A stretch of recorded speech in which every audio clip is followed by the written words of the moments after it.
saya melakukan wawancara berkenaan dengan pengambilan keputusan berbasis nilai-nilai kebajikan sebagai pemimpin. Mengapa saya melibatkan Ibu Dian? Mengingat kepala sekolah kita lagi GL selama seminggu dan saat ini tidak ada di tempat, sehingga saya mencari pengganti pemimpin di sekolah ini adalah kepala TU Ibu Dian. Jadi mudah-mudahan berkenan Bu Dian untuk membantu saya dalam proses wawancara dalam pengambilan keputusan berbasis nilai-nilai kebajikan sebagai pemimpin. Bisa dimulai Bu Dian? Maaf Bu Dian, selama ini kan Ibu Dian itu sudah berpengalaman dalam memimpin suatu organisasi, baik sebagai Kasubag TU atau Kasubag di kantor sebelumnya, dan di sini sekarang Kasubag TU di SMK. Nah, bagaimana Ibu Dian dapat mengidentifikasi kasus-kasus yang merupakan dilema etika atau bujukan moral? Untuk melihat kasus dilema etika ini kan pertentangan tentang moral ya, karena moral di antara dua atau lebih pihak. Untuk melihatnya kita lihat dulu keseharusannya yang sesuai dengan norma. Ya, juga bagaimana seharusnya itu berjalan sesuai norma atau standar yang berlaku. Kita lihat dulu, disimak dulu, baru kita untuk menentukan permasalahannya itu yang seperti apa. Gitu ya. Nah, untuk selama ini Ibu Dian dalam mengambil keputusan tadi, bagaimana Ibu Dian menjalankan pengambilan keputusan di sekolah kita, terutama untuk kasus-kasus di mana ada dua kepentingan yang sama-sama benar atau sama-sama mengandung nilai kebajikan. Jadi masuk ke dilema etika seperti itu. Pertama, jelas kita tentukan dulu fakta-faktanya. Kita gali dulu betul-betul di antara masalah itu pasti fakta-faktanya, latar belakangnya seperti apa, lalu yang menyampaikan masalahnya itu kita panggil juga, kita gali sejelas-jelasnya untuk dapat informasi yang jelas, yang valid. Kalau sudah valid, baru kita bisa lagi dan sesuai peraturan. Karena pengelolaan sekolah ini kan juga tidak serta-merta hanya memutuskan begitu saja, tapi ada aturan, ada norma, ada standar yang harus kita ikuti, ada prosedur, juknis dan sebagainya. Jadi pengambilan pertentangan itu ya kita harus sesuai yang diputuskan yang paling mengena. Yang jelas tidak salah satu pihak tidak dianggap dirugikan, dianggap dengan informasi yang kita gali tadi. Oke, mantap. Kemudian Ibu Dian, langkah-langkah atau prosedur seperti apa yang biasa Ibu Dian lakukan selama ini? Pertama, kita kalau kasusnya ringan bisa kita putuskan pada saat itu. Setelah didengar dulu dua belah pihak seperti apa. Jika kasus itu ternyata kompleks melibatkan pihak yang lain, kita panggil dulu juga beberapa orang yang punya keterkaitan masalah itu. Kita lihat dulu aturan ketentuannya seperti apa. Kalau perlu itu melibatkan, karena kita ini di sekolah, kita masih punya atasan, dicabit, kita sampaikan juga ke atasan kita, kecabit. Kalau tidak selesai dicabit, maka kita bahas itu juga di dinas. Tapi biasanya masalah-masalah ini sudah betul-betul kompleks ya, berkaitan luas, bukan hanya pada satu atau dua masalah. Berikutnya Bu Dian, hal-hal apa saja yang selama ini Anda anggap efektif dalam pengambilan keputusan pada kasus-kasus dilema etika yang Kita panggil dengan musyawarah, bukan hanya satu orang. Kita musyawarah dulu dan beberapa istilahnya itu pemangku kepentingan, pemangku yang di sekolah juga kita panggil. Kalau itu berkaitan dengan masalah kesiswaan, kita duduk bersama dengan komite. Kalau itu pada operasional sekolah, kita dengan wakil-wakil kepala sekolah kita duduk bersama, kita musyawarahkan, kita bahas betul-betul, jangan sampai keputusan kita justru menimbulkan konflik baru dari masalah yang kita semula. Hal-hal apa yang selama ini merupakan tantangan dalam pengambilan keputusan pada kasus-kasus dilema etika? Tantangan Ketika yang salah satunya ada yang tidak puas, tapi jika dilihat secara sekilas, kalau kita dengar itu benar, alasan argumen yang bersangkutan benar, dia menyatakan ketidakpuasannya. Memang dalam pengambilan keputusan ada rumus yang berlaku, kita tidak bisa menyenangkan semua pihak, betul. Tapi kita kembali lagi jalan yang terbaiknya seperti apa. berarti jika sudah ada solusi, sudah ada keputusan diambil, yang langkah keduanya kita melakukan pendekatan yang bersangkutan untuk menjelaskan sampai beliau bisa menerima atau bisa konflik itu bisa reda atau bisa selesai. Apakah Anda memiliki sebuah tata kala atau jadwal tertentu dalam sebuah penyelesaian kasus di ilmu etika? Apakah Anda langsung menyelesaikan di tempat atau memilih sebuah jadwal untuk menyelesaikan? Bentuk prosedurnya seperti apa yang dijalankan? Untuk kasus yang ringan, kita selesaikan di tempat karena masalah tidak boleh dibiarkan berlarut-larut. Tapi jika kasus itu berat, kita jadwalkan itu pertemuan dengan nanti kepala sekolah yang berkaitan dengan jurusan kita apabila juga kasusnya berkaitan dengan kegiatan pembelajaran mungkin di kelas, sama terlebih kalau itu berkaitan dengan siswa. Kalau berbicara dengan yang lebih luas lagi lebih komite, kalau itu perlu melibatkan ketua komite, kita panggil ketua komite. Karena terjadi ada kalanya walaupun pemimpin tidak secara sepihak mengambil keputusan sendiri, tapi melibatkan juga yang lain. Betul. Adakah seseorang atau faktor-faktor apa yang selama ini mempermudah atau membantu Ibu Dian dalam pengambilan keputusan dalam kasus-kasus di ilmu etika? Satu, kita membaca, biasanya setiap kita rapat itu ada notulensi apa kita baca juga. Kita sering sharing dengan pendahulu yang senior yang di sekolah, walaupun di sekolah tetap ada senior. Sharing juga jika itu berkaitan dengan operasional administrasi sekolah atau pengelolaan sekolah, kita bisa sharing dengan kepala sekolah yang lain. Sharing dengan kabit-kabit yang ada dinas. Ketika kami ada masalah begini, bagaimana Pak penyelesaiannya? Yang terakhir Bu Dian, dari semua hal yang telah disampaikan tadi, pembelajaran apa yang dapat Anda petik selaku pemimpin di ruang lingkup sekolah dari pengalaman Anda mengambil keputusan di ilmu etika? Mengambil keputusan tidak bisa secara sepihak, tidak bisa instan hanya melihat pada satu sisi permasalahan, karena terlihatnya seperti hanya satu masalah, tapi dia punya efek domino ke masalah-masalah yang lain. Jadi berhati-hati dan harus menggali dulu informasi yang sejelas-jelasnya sebelum mengambil keputusan. Hati-hati dalam mengambil keputusan.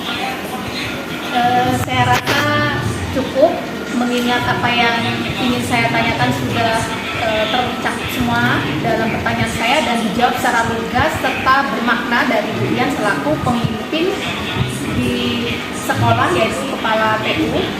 Saya ucapkan terima kasih atas kerjasamanya dan saya memberi apresiasi yang luar biasa mengingat Ibu Dian selaku pemimpin di urusan administrasi sekolah.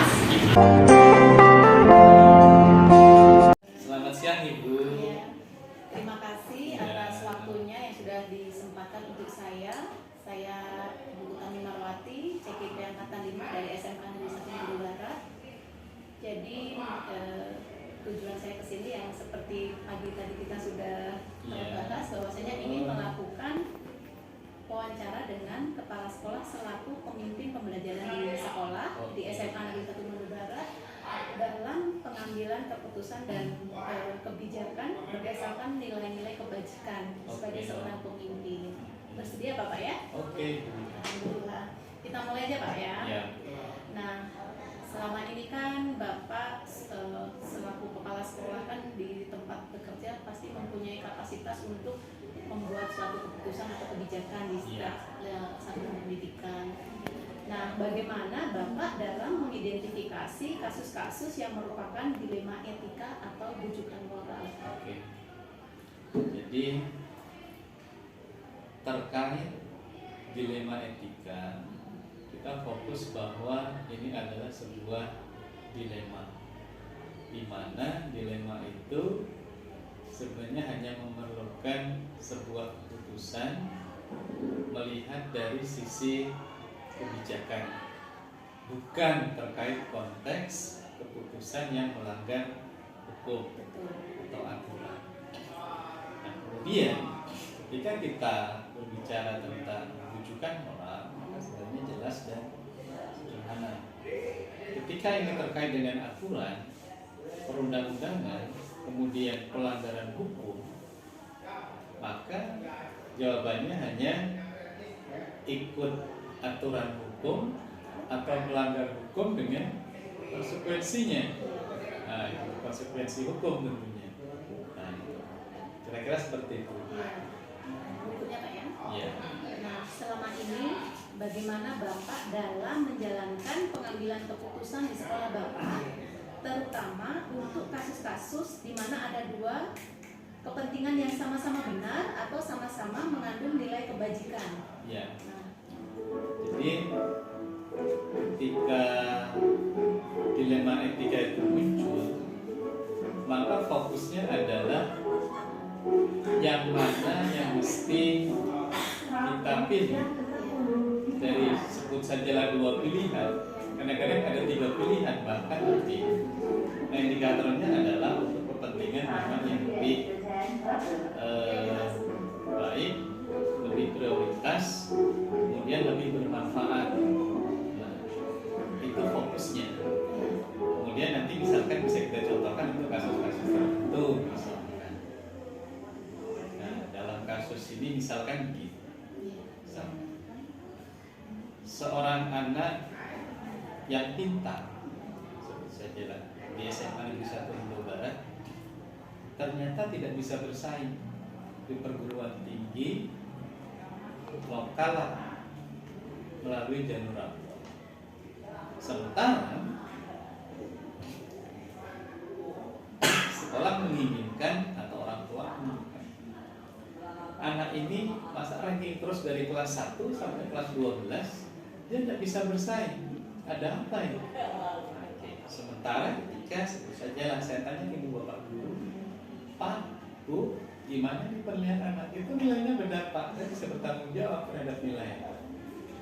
Nah, lalu muncullah satu dorongan, sebut sajalah, kenapa guru itu pelit memberikan nilai, sebut sajalah seperti itu. Dan saya pun dilema untuk menyampaikan itu ke ibu bapak guru.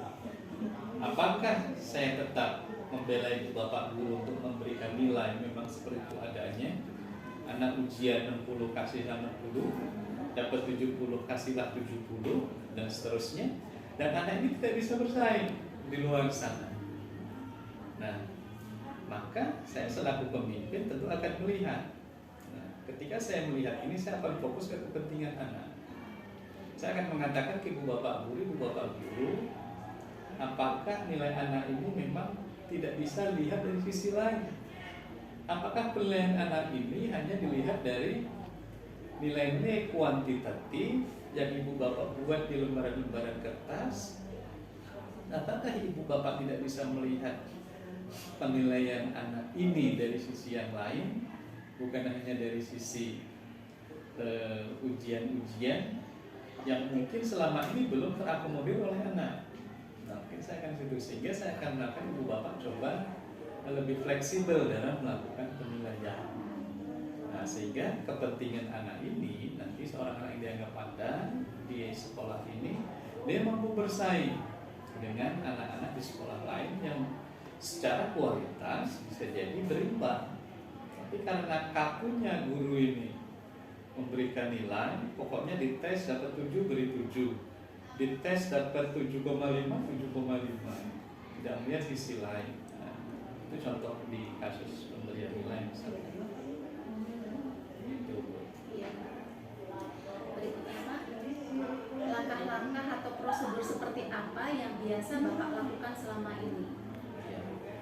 Jadi terkait dengan dilema etika, prosedur yang saya lakukan atau langkah-langkah saya lakukan adalah mengidentifikasi apa fokus dilema itu.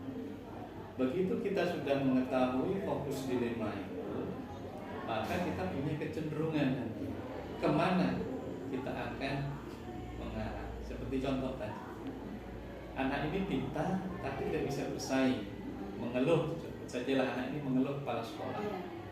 Kemudian yang memberikan nilai ibu bapak guru. Saya tahu ibu bapak guru itu pasti sudah terlatih, sudah terbiasa memberikan nilai. Nah, agar saya bisa mengakomodir keduanya, maka saya akan fokus kepada pertama, anak ini perlu masa depan dengan bisa bersaing melalui jalur nilai rapor sehingga bisa memperoleh nilai yang lebih baik. Yang kedua, dilema saya tidak mungkin menyuruh guru untuk merubah nilai itu dengan sekonyong-konyong kan gitu. Tapi saya harus juga melakukan perbaikan terhadap mindset guru. Sehingga saya perlu menyampaikan ini dengan fokus. Tentu saya memilih agar guru-guru ini bisa membantu anak ini agar bisa bersaing di perguruan tinggi melalui jalur rapor. Jadi paling tidak ada 3 fokus di situ Ibu. Fokus yang pertama, saya akan mendengarkan anak. Kemudian fokus yang kedua, saya akan berkomunikasi dengan ibu bapak guru. Dan fokus yang ketiga adalah paling tidak saya akan menunjukkan keberpihakan kemana saya akan mengarahkan. Tentu jujur saya akan mengarahkan agar ibu bapak guru itu lebih fleksibel melakukan penilaian sehingga anak ini bisa terbantu. Anak pintar di sekolah kita bisa bersaing di perguruan tinggi melalui jalur rapor. Kira-kira seperti itu. Untuk keputusannya Pak ya, yang sudah. Iya. Kelanjutan Pak, hal-hal apa saja yang selama ini Bapak anggap efektif dalam pengambilan keputusan pada kasus-kasus dilema etika Pak? Ya, jadi ketika terjadi dilema etika dan masih memungkinkan ibu kita untuk mendengarkan suara orang lain, kita dengarkan suara orang lain. Sehingga nanti dari berbagai sudut pandang ini kita bisa menjadi lebih bijak. Nah, jadi contohnya gini misalkan, anak ini sebenarnya secara aturan harus dikeluarkan dari sekolah. Sebut sajalah bolosnya iya, kemudian berkelahi iya, kemudian setelah dihitung cukup data fakta agar anak ini keluar dari sekolah. Suara siapa yang mau saya dengar? Yang pertama tentu suara anak. Tentu saya akan mendengar bukan hanya soal aturan ini harus ditegakkan, tidak.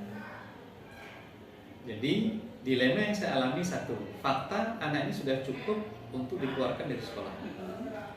Yang kedua, kalau anak ini dikeluarkan dari sekolah, tidak sekolah, anak ini bisa jadi bisa lebih parah dari kondisi saat ini. Dan saya tidak bisa mengukur, menakar seberapa parah kemungkinan. Kemudian seandainya saya masih memberi kesempatan kepada anak ini, sedikit saya mengabaikan data yang ada aturan sekolah ini. Toh aturan ini memang untuk menertibkan anak, tapi bukan seperti aturan yang hukum yang kita langgar, yang kaku. Nah, ketika anak ini memang masih meminta voice, tadi saya bilangnya suaranya diberi kesempatan, orang tua pun masih meminta untuk diberi kesempatan, walaupun data sudah menunjukkan cukup, maka saya selaku kepala sekolah akan masih memberi kesempatan kepada anak dan ibu ini, walaupun ada kata orang ini kesempatan terakhir misalkan, dan seperti itu. Nah, sehingga dilema ini yang pertama yang harus saya lakukan adalah ketika saya mengeluarkan anak ini sudah sesuai dengan aturan sekolah. Tapi ketika anak ini dikeluarkan, dia tidak sekolah, bisa jadi kondisi ke depan lebih parah daripada saat ini. Sementara saya masih punya pengharapan anak ini mungkin bisa jadi lebih baik. Bisa jadi selama ini ada kekurangan yang kita belum lakukan. Konteks menuntunnya misalkan kan, apakah selama ini kita hanya mendata saja. Oh, anak ini bolos 1 kita hitung, anak ini bolos 2 kita hitung, anak ini tidak mengumpul tugas 3 kita hitung. Tetapi apa yang kita lakukan ketika anak ini bolos?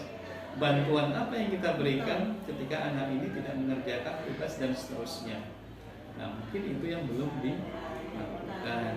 Sehingga fokus saya, prosedur saja ke anak, saya akan mendengarkan dari berbagai sisi. Saya akan melihat juga dari berbagai sisi, sehingga keputusan bisa bertanggung jawab, termasuk di konteks logis saya akan uji publik, sebut saja seandainya diuji publik kan, bahwa sekolah masih memberi kesempatan kepada anak untuk tetap bersekolah walaupun sudah melanggar ini dengan harapan ini. Nah, tentu itu akan mudah lebih diterima di konteks masyarakat. Nah, Jadi Bapak dalam mengambil keputusan selama ini tidak serta-merta seorang pemimpin ya seperti ini, tapi masih melibatkan suara dan lingkungan ya, dari guru, murid dan orang tua. Iya, Begitu. betul. Iya Pak. Lanjut ya Pak ya. Iya. Yang berikutnya, hal-hal apa saja yang selama ini merupakan tantangan dalam pengambilan keputusan pada kasus-kasus dilema etika? Nah, ini berhubungan dengan tantangan Pak. Iya, jadi ketika dilema etika itu menyangkut komunitas, itu menjadi lebih sulit. Contoh, dalam satu komunitas sekolah kan ada guru yang lebih sering tidak masuk karena sakit. Kemudian saya menemukan guru yang tidak masuk kelas, anaknya tidak teratur, dan guru ini sehat, berada di lingkungan sekolah, di sudut mana dia berada, lalu saya memberikan teguran. Nah, guru ini misalkan membandingkan, Pak, saya baru 2 kali loh tidak masuk, guru ini sudah berpuluh-puluh kali sepanjang bulan dia tidak masuk karena sakit. Jadi ketika saya mau bertindak tegas kepada guru yang melanggar aturan, tidak masuk kelas misalkan, menjadi dilema bagi saya juga, karena ada guru lain yang sering juga tidak masuk kelas walaupun kondisinya sakit. Nah, dilema saya di sini adalah lebih cenderung kepada bagaimana saya memberi pengertian kepada guru, kepada yang lain, agar ini tidak menjadi ukuran barometer bahwa boleh loh tidak masuk kelas. Nah, itu tantangan ya.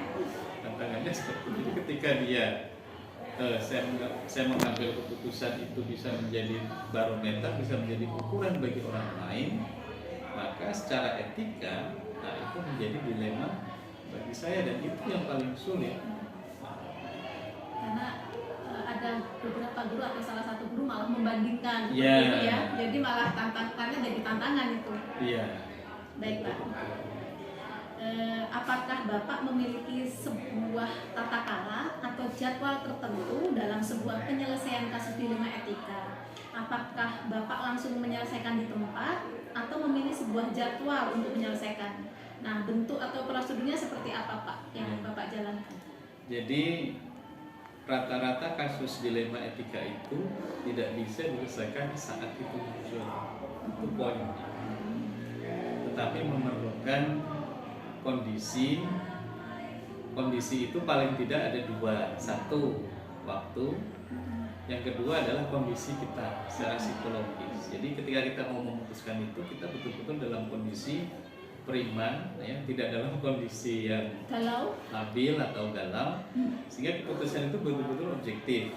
Hasil memang proses pemikiran otak dan hati. Jadi tidak ada kecenderungan keduanya. Jadi harus balance antara konsep berpikir dan konsep hati. Karena dilema itu sebenarnya ada di hati, tetapi tidak bisa dia menjadi arah. Kita juga harus juga menaruhkan satu logika. Saya contohkan begini, misalnya. Sebut saja lah, guru ini, sebut saja 20 guru, dia akan keluar, akan latihan atau lomba. Kemudian sebagian kelas pasti kosong dan tidak kondusif. Nah, kalau saya larang guru ini untuk keluar ikut lomba, tidak mungkin, karena itu sudah terjadwal. Kalau saya biarkan guru-guru ini keluar ikut lomba, kacau sekolah ini. Nah, di situ saya bisa dengan cepat memutuskan, tidak perlu waktu berhari-hari. Berarti tergantung situasi ya. Situasinya. Jadi saya hanya bisa berpikir begini. Saya harus ambil kebijakan. Jadi yang pertama, sebut sajalah untuk menghindari hal-hal yang lebih besar seperti anak berkelahi dan seterusnya karena tidak kondusif, ada, maka saya mengambil keputusan anak ini dalam tanda kutip belajar di rumah, Iya. bukan libur ya. Nah, memang konteks belajar di rumah itu nanti seperti apa, paling tidak gini.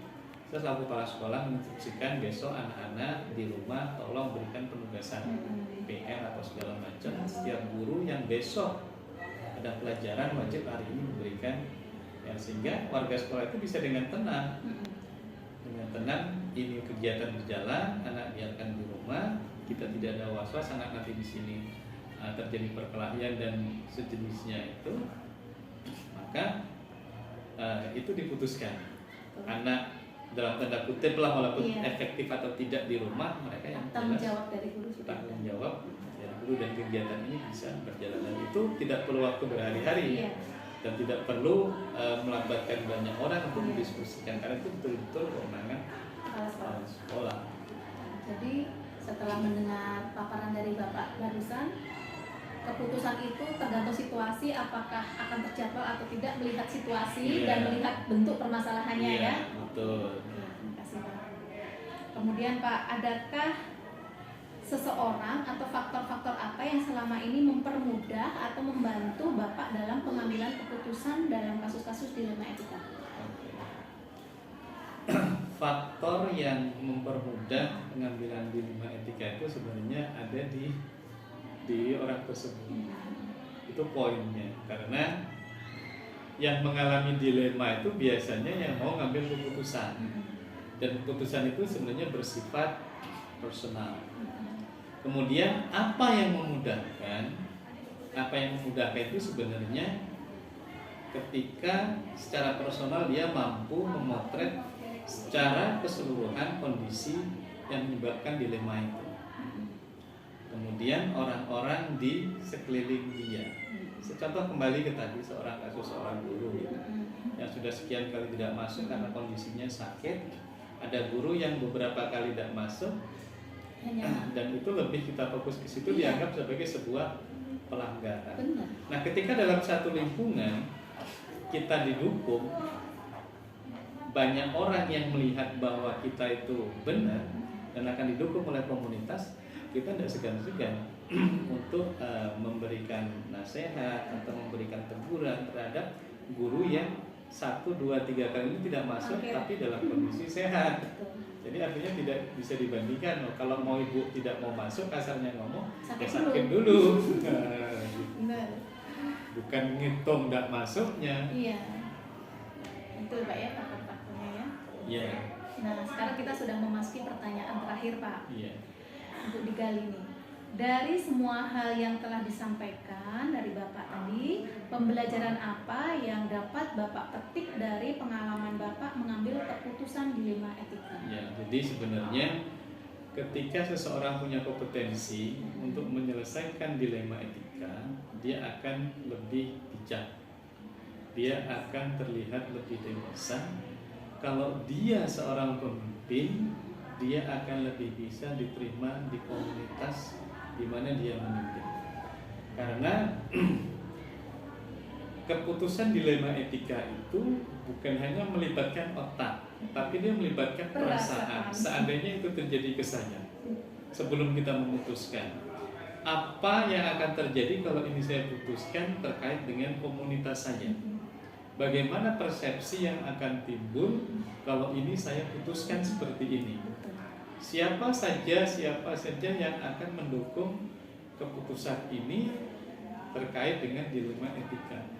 Nah, begitu kita bisa memotret itu secara lebih lengkap, secara lebih komplit, kemudian kita memutuskan, dan keputusan itu walaupun tidak 100% bisa diterima di komunitas, paling tidak 50% lah, bisa 90%, 99% diterima di komunitas, kita berhasil menghadapi dilema etika. Tapi celaka kita menyelesaikan dilema etika hanya disetujui oleh saya sendiri. Betul. Nah, itu tidak melibatkan lingkungan bisa dan kacau. Ya, kalau tidak melibatkan lingkungan, tidak melibatkan siapapun, atau paling tidak kita tidak mendengar siapapun, itu bisa kacau. Gitu. Bapak, terima kasih. Berhubung semua poin sudah saya selesaikan dan Bapak sudah menjawab dengan lugasnya dan bermakna bagi saya. Selain itu juga saya mendapatkan pengalaman langsung dari sosok pemimpinnya. Jadi saya ucapkan terima kasih banyak atas waktu dan kesempatan yang sudah Bapak luangkan untuk saya. Baik, Ibu, sama-sama. Saya ucapkan terima kasih Pak ya.